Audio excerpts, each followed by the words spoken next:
Ramazan ayının birinde Süleyman Agay, Süleyman Agay, Süleyman Agay, sen bu dünyada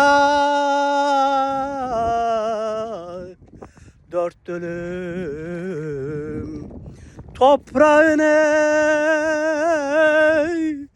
elinden aldılar da gıkın çıkmadı, gıkın çıkmadı.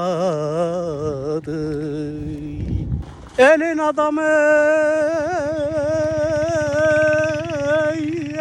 elin adamı, elin adamı,